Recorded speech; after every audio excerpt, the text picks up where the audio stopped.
আমার গৌর সুন্দর শোনো শিবাস।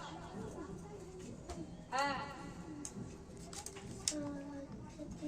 শিবাস বলি, শোনো শোনো শিবাস, এই নবদ্বীপে আমি সবাইকে দেখতে পাচ্ছি, কিন্তু একজনকে কেন দেখতে পাচ্ছি না?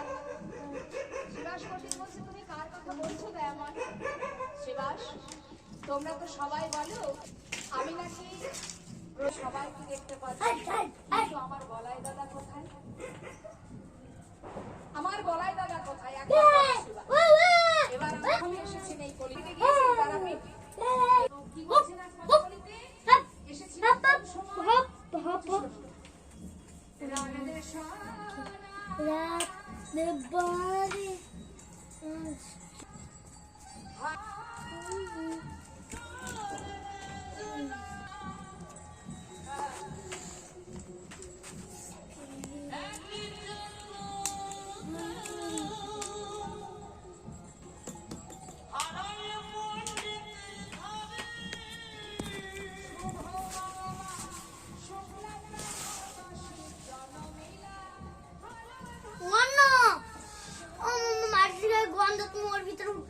কিসের জন্য?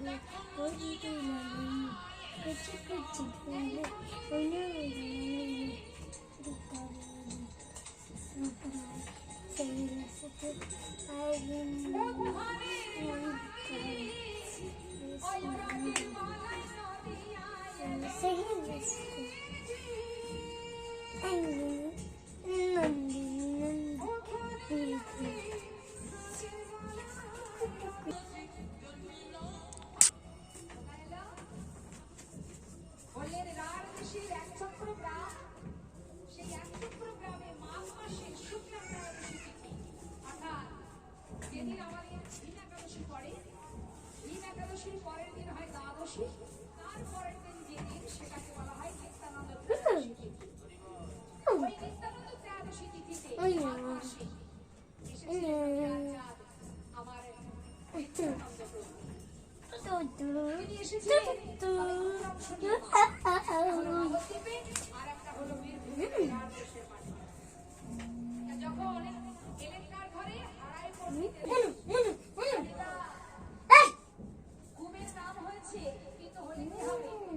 সেই ছেলেকে যদি যত বড় হয়, অন্যান্য বাচ্চাদের মতো তার স্বভাব হয় না।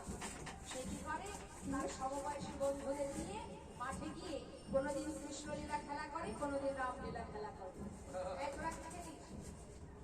খেলা করিস?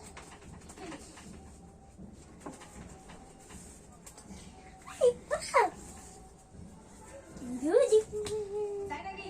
খেলিস না? বাবা খুব বাচ্চারা মাঠে খেলা করে না, তাদের এখন কি বেরিয়েছে মোবাইলে, ওই সবই তো খেলে। তা বলছে কৃষ্ণলীলা খেলা করে।